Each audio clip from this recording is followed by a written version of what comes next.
Hello, my sweet listener. Welcome to a quiet journey through time. Tonight, I'll take your hand ever so gently and guide you into another world, a world far away, yet still whispering beneath the stones of history. So, close your eyes. Let your body sink into the bed and allow your breath to slow down. In this story, you are not a king, not an emperor. You are simply a soul drifting through the streets of ancient Rome. You'll hear the distant calls of merchants, the soft cooing of pigeons, and the restless murmurs of a city that never truly sleeps. Together, we'll walk through narrow alleys. We'll sit beside fountains carved from stone, and we'll taste the simple meals of another time. Every sound, every detail will come to you softly, like a lullaby of history, guiding you deeper and deeper into calm. So let go of the day, let the noise of the world fall behind you, and step with me now into the gentle shadows of Rome. You wake up in a small, dark room. The first sounds you hear are footsteps above you, the cry of a baby in the hall, and the clucking of chickens outside. The air feels heavy. It smells of smoke, damp stone, and people living too close together. Your bed is just a thin mattress stuffed with straw. It isn't soft, and every movement makes a faint, crackling sound. The blanket covering you is rough wool, carrying the smell of moisture and time. The walls are plain stone. They keep the cold in winter and the heat in summer. There is no window, only a small opening, enough for a little air, and sometimes a pigeon. 'Tis an insula, an old apartment building in Rome. It is crowded, tall, and fragile. Every step from the floors above makes the ceiling shake. You know, the higher you live, the poorer you are, and the more dangerous it feels. Around you, there is almost nothing. A clay cup, a worn tunic, maybe a wooden comb. That is all you own. In the corner sits a chamber pot. Later, you'll need to carry it down the steep stairs and empty it into the street. The walls are thin. You can hear neighbors coughing, arguing, and sometimes worse. You cannot escape their noise. Slowly, the city begins to wake. From vendors rise in the street. The smell of bread drifts upward from a bakery you cannot enter. Somewhere far away, a soldier shouts commands. This is the beginning of your day. In Rome, you step outside, carrying your chamber pot. The stairs are narrow, uneven, and dangerous. One wrong step and you could fall.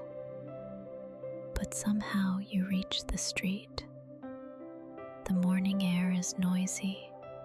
Vendors shout prices. Children run past you. and the smell of the city, smoke, sewage, and food fills your nose. You walk toward the nearest latrine. There are no private bathrooms here, no doors, no quiet. The latrine is a long stone bench with many holes cut into it.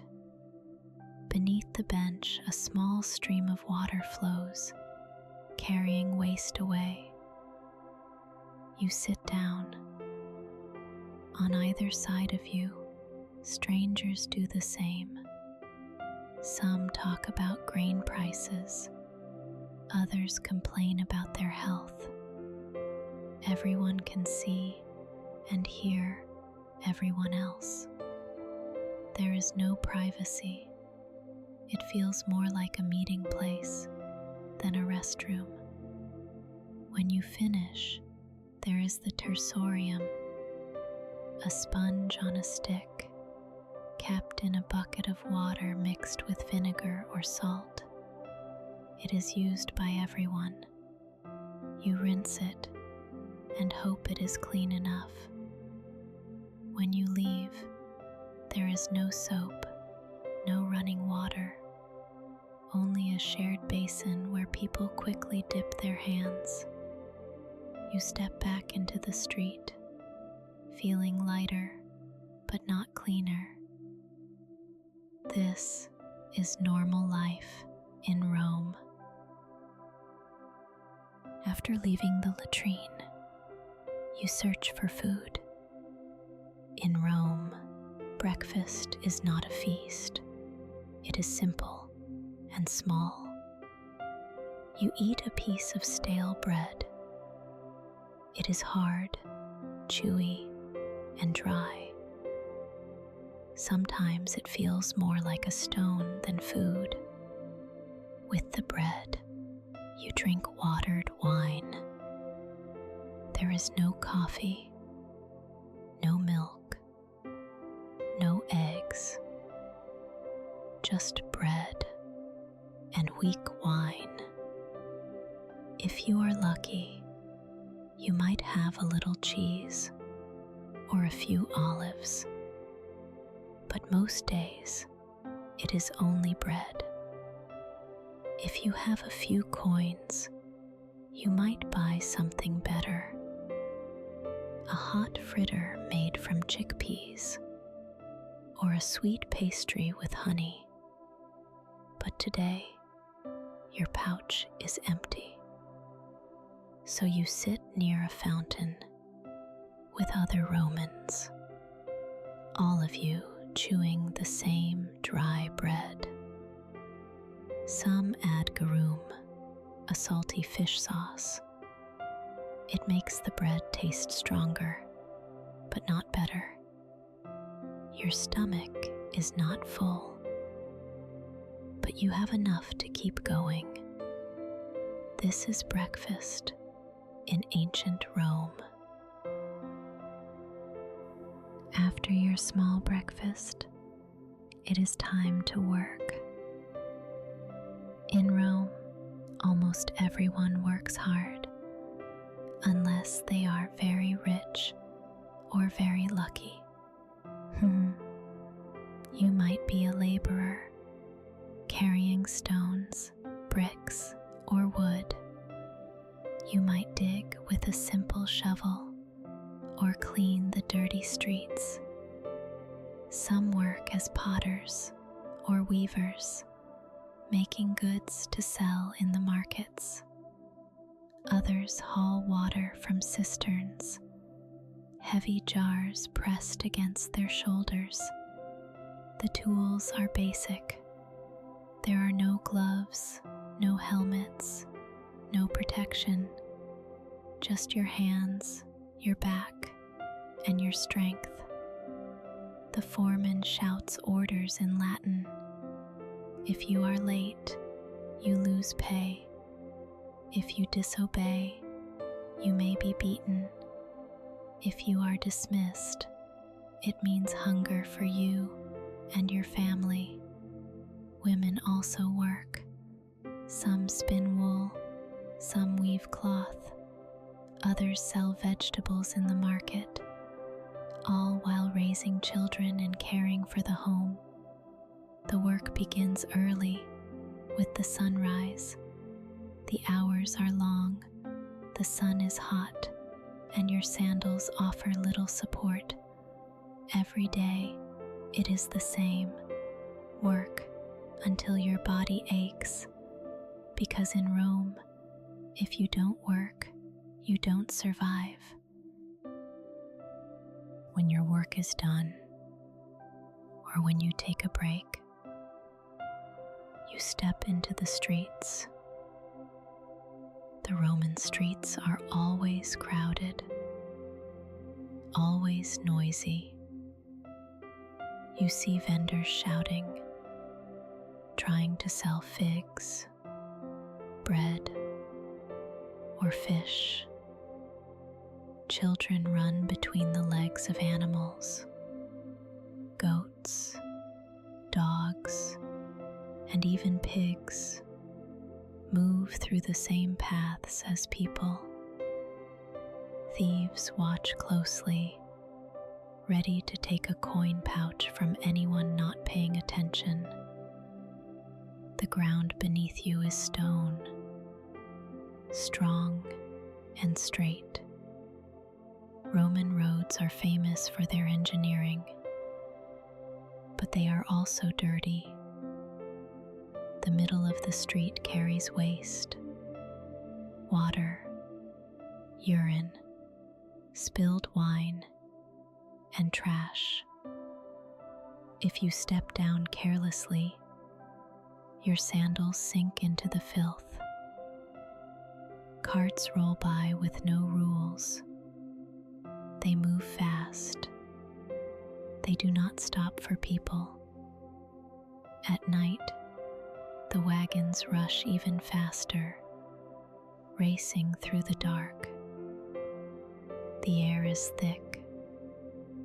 Smoke from cooking fires, incense from temples, and the sharp smell of latrines. Sometimes, a dead animal lies in the street, left for days. Crowds gather often. A small fight, a parade for a politician, trumpets blasting. You can be trapped for hours, unable to move. The Roman street is alive, but it is not safe and not clean. Every step requires care. After walking through the crowded streets, you feel hot, dusty, and thirsty. Rome is famous for its aqueducts, great channels that bring water from the hills into the city. But this water is not always clean. The wealthy have private fountains in their homes. You must share the public fountains with everyone else.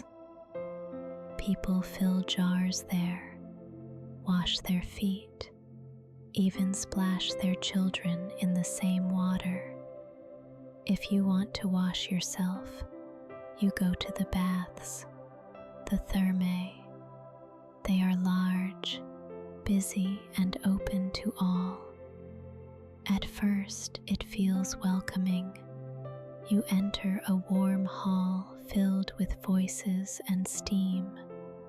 Pools of hot water, warm water, and cold water wait for you.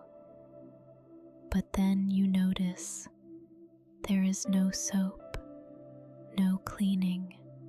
The same water is used by dozens of people, one after another. Men sit together talking loudly about politics. Some clean their ears with sticks. Others try to sell goods while bathing. You step into the water, and it feels heavy. You know that many bodies have been here before you. You are not cleaner, only wet, and in the pipes that bring the water, there is lead, invisible but dangerous. Over time, it makes people sick, weak, even mad. Because of this, Romans drink wine more than water, even children. It is safer, and it dulls the taste of daily life. So you leave the baths, not refreshed, not clean, just damp and tired. In Rome, pain is part of daily life. There are no painkillers, no modern medicine. If you stub your toe, you keep walking. If you break a bone, it is wrapped with cloth, and you hope it heals. A small cut can become infected, and sometimes deadly. Laborers work with heavy stones, sharp tools, and fire. Injuries are common. Soldiers march for miles, their feet bleeding inside thin sandals. Women risk their lives in childbirth. Many do not survive. Doctors exist, but they cannot do much. They believe in the balance of four humors: blood, phlegm, yellow bile, and black bile. If you are sick, they say one of these is unbalanced. Their solution is often bloodletting, cutting the skin, or using leeches. Surgery is possible, but there is no anesthesia. You remain awake, holding wood between your teeth while the surgeon works. The tools are simple: knives, drills, clamps. Wounds are sometimes washed with wine or vinegar. It burns, but infection still follows. Herbal mixtures, honey, and strange remedies are common. Some believe in prayers to the gods. Others sleep in temples, waiting for healing dreams. For the poor and enslaved, there is little care. Pain is endured. Suffering is ignored. In Rome, pain is not unusual. It is normal. It is expected. And it never truly leaves you. As evening comes, you are hungry again. Dinner is the main meal of the day, but for most Romans, it is still simple. There is no pizza, no pasta, no tomatoes, no potatoes, no sugar. These foods do not exist yet. Your meal is usually pulse, a porridge made from grains, beans, or lentils. It is thick, plain, and often tasteless. If you are lucky, it has herbs. If not, it is just warm and heavy. Meat is rare. It is expensive and often preserved with salt or fish sauce called garum. The taste is strong, sharp, and not always pleasant. Sometimes there are vegetables, a piece of cheese, or a fig for sweetness. The wealthy dine differently. They eat exotic foods, roasted birds, stuffed dormice, even strange dishes like jellyfish. But for you, such meals are far away. Your wine is watered down, always. Drinking it pure is seen as barbaric, but the water it is mixed with is not clean either. You drink anyway. There are no napkins. You wipe your hands on your clothes or on a shared cloth that others use too. When the meal ends, your stomach is full enough, but you are not satisfied. This is dinner in Rome. After dinner, the city is still alive. Romans do not go home quietly. They look for entertainment. The most famous place is the Colosseum, a massive arena of stone. Here, crowds gather, shouting, cheering, waiting. Gladiators fight each other with swords and spears. Some survive, others do not. Wild animals are released: lions, tigers, bears, to kill prisoners or condemned men. Sometimes, entire battles are recreated, even naval fights, with water filling the arena. It is violent, it is bloody, and yet the people cheer. Entry is free. The state wants citizens distracted, while politics continue elsewhere. If you do not go to the Colosseum, you may visit the theater. Plays are performed, sometimes tragedies, sometimes comedies. The humor is often crude. The stories are simple, but the crowd laughs loudly. Another option is the Circus Maximus, chariot races, fast, dangerous, and exciting. Horses crash, drivers fall. The audience screams in joy and fear. Supporters of different teams fight in the stands, as if their lives depend on the outcome. On the streets, smaller shows appear: jugglers, fire breathers, musicians. Philosophers stand and speak to anyone who listens. At every corner, there is noise, movement, and spectacle. In Rome, entertainment is never gentle. It is loud, violent, and endless. It keeps the people busy until night falls. After the shows, you might hope the law keeps order, but in Rome, justice is not fair and not equal. If you are a Roman citizen, you have rights. You cannot be punished without a trial, at least in theory.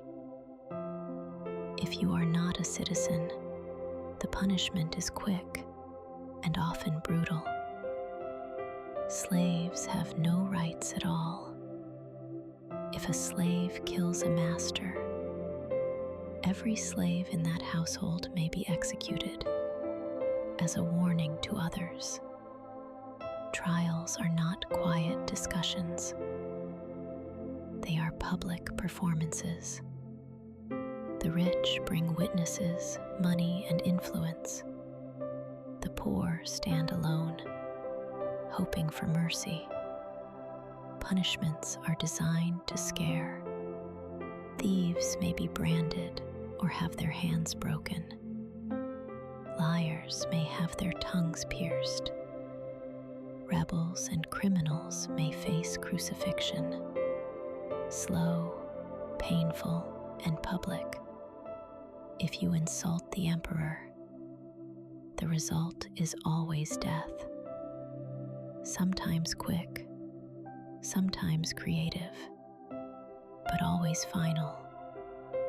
The vigiles, Rome's guards, are supposed to protect the people, but they are underpaid and often corrupt. If you are robbed, they may do nothing. If you offer a bribe, they might even help you. The laws of Rome exist, but they serve power. They remind you how small you are. In Rome, life is never separate from the gods.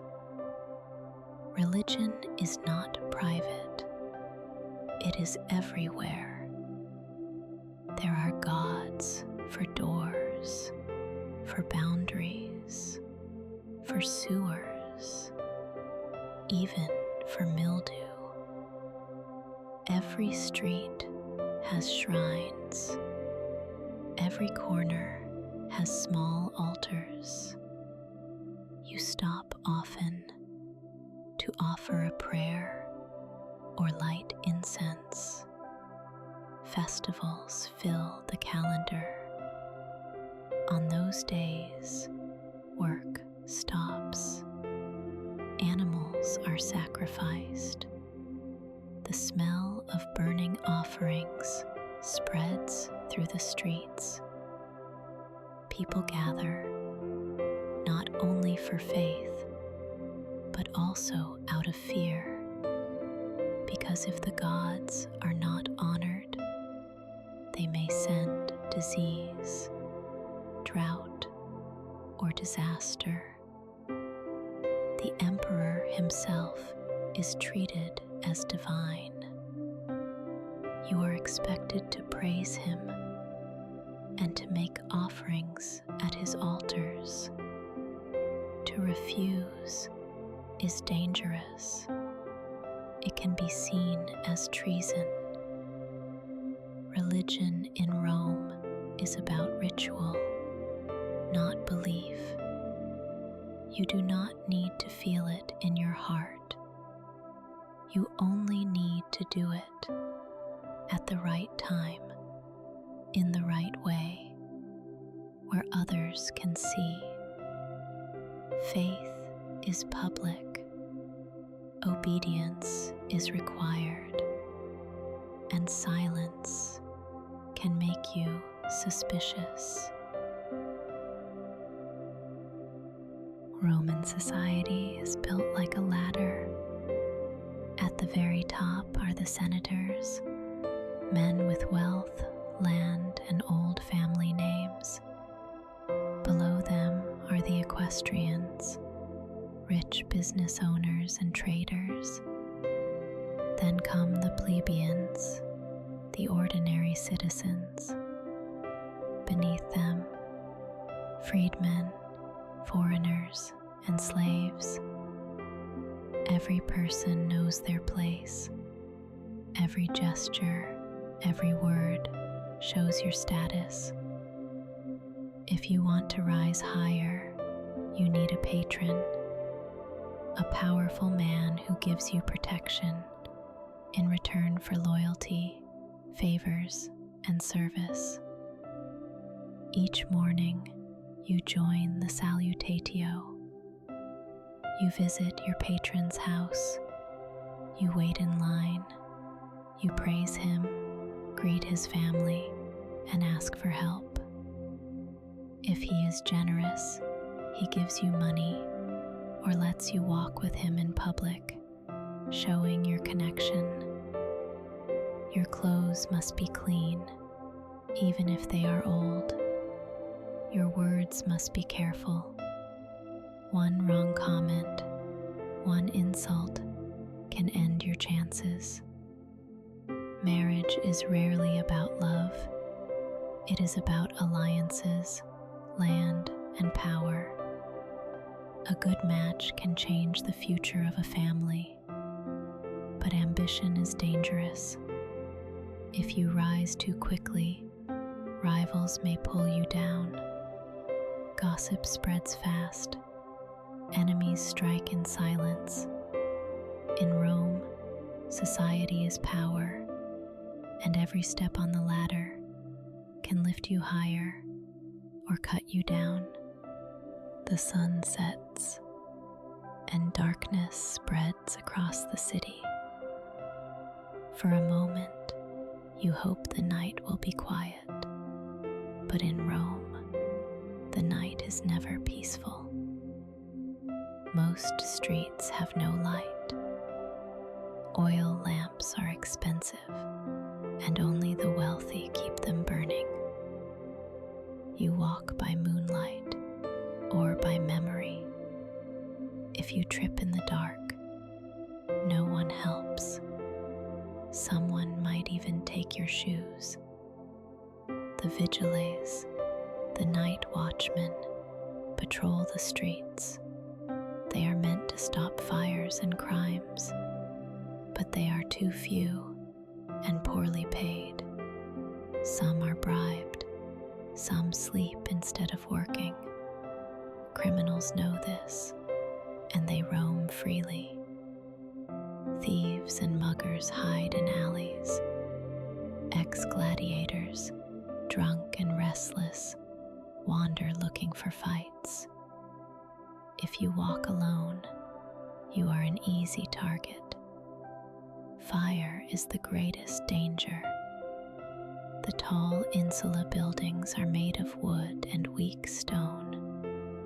One fallen lamp, one cooking fire left unattended, and the whole block can burn. There is no real fire brigade, only men with buckets, doing what they can. The noise of the city never stops. Drunk men shout in the streets. Taverns spill out with laughter, music, and dice games that end in fights. Religious processions beat drums, sing, and march even at night. Your neighbor coughs through the thin wall. Rats scratch in the darkness. You lie down on your straw bed. The city around you is loud, restless, and dangerous. Sleep is hard to find. This is night in Rome. At last, the long day is over.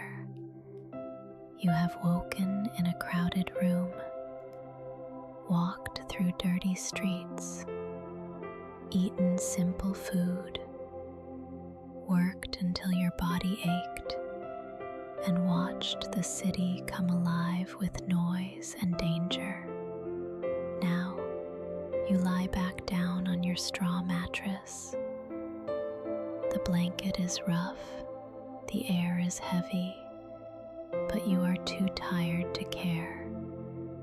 Your eyes begin to close, even while the city outside still stirs. You think of the day, the harshness, the smells, the endless noise. Life here is never easy. It is survival, nothing more. And yet, the city stands. The people endure. Brick by brick, Rome grows, even while its people struggle. You drift into sleep. The sounds of neighbors, the distant shouting, the scratching of rats, all blend together. They become part of the rhythm of life here. You do not know what tomorrow will bring. More work, more hunger, more struggle. But for now, you rest. You close your eyes, breathe slowly, and let the night carry you away. You.